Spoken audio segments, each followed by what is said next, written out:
So that map really shows the divide in this country. We are waking up to a whole new reality. Talk to us about this. Yeah, we're waking up to a reality where we're not talking about strong national parties. We're talking about a series of weak regional parties, right? Neither of the major parties can form a majority government. So think of the Liberals as an Ontario-based party, the Conservatives as a Western-based party, and then now we have, it's retro hour, the Bloc is back in Quebec, and they are a Quebec regional party. So it's going to be interesting to see how the federation works, because right now it looks like we're fragmented.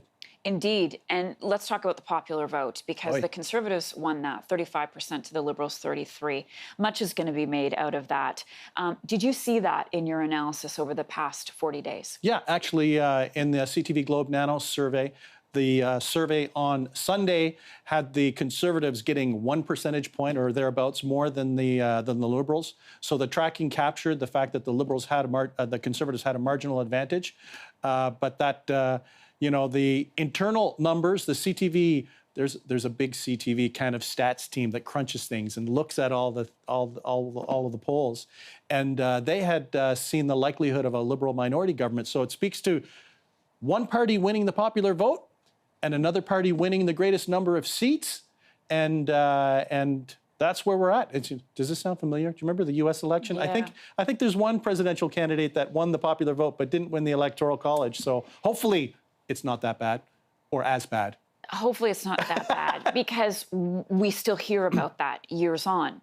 That's something that is hard to get over, hard for some people to digest. Yeah, and you know, I think perhaps the message for Justin Trudeau, yes, the Liberals won the election, but I think what we saw last night was a Liberal campaign that was very good at targeting resources. They were much more efficient at generating seats. And I don't think Justin Trudeau should think of the win last night as a reset on his personal brand. He had a very rough election. Many Canadians were disappointed with him. And, you know, for Andrew Scheer, he does have one moral upper hand, and that has to do with the fact that more Canadians voted for the Conservatives than the Liberals last night. Where does this leave Central Canada? And maybe we can pop up that map again. We don't want to call it a hole, but that's what it looks like. We've got a big blue hole in the middle of the country, spreading westward. What does that say about what the Prime Minister has to do to bring these people in? Exactly. Well, I think what the Prime Minister has to do is to have a regional strategy, right, in order to reach out to Canadians. Because, you know, we would do surveys and we ask Canadians, you know, what emotions would they use to describe how they feel about the federal government? And anger would be at the very top of the list. And if you're in Western Canada, anger goes from, I think, about 29% to 47%. So just think how angry people are probably in in the West, where their team won the popular vote and the Liberals came second in popular vote, won the greatest number of seats, and now they're still on the outside looking in. What about the NDP? When you talk about personal brand, Jagmeet Singh, his brand has gone up while Justin Trudeau's has gone down, but it wasn't reflected in the numbers last night. No, it's interesting. On the Sunday poll that we did, we asked Canadians whether Jagmeet Singh had the qualities or didn't have the qualities of a good political leader. He had 58% of Canadians agreed with that statement. When we asked the same question of Justin Trudeau, only 50% thought Justin Trudeau had the qualities of a good political leader. What does that mean?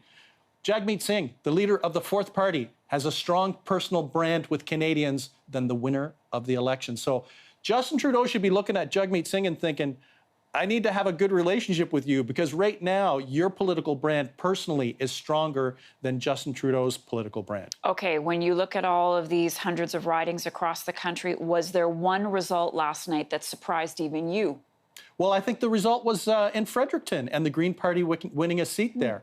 I think they were projected to do well in that riding, but it's good news for the Green Party. It looks like many young voters were engaged in that particular riding, and the Greens won it. So tip of the hat. Maybe the Greens only had 3 seats last night, but I think for them to win Fredericton is good news for them. I think for a lot of people at the riding that I was at Chrystia Freeland's, and people stopped dead in their tracks when they saw that Lisa Raitt lost to Adam Van Couverton. That seemed like a shock. Yes, Lisa Raitt losing, Ralph Goodale losing. Goodale. You know, the reality is Ralph Goodale had a very distinguished career as a parliamentarian, but he was like one little red box in a big blue sea in Saskatchewan, and it looks like the Conservatives just focused their resources on him, and his campaign was overwhelmed.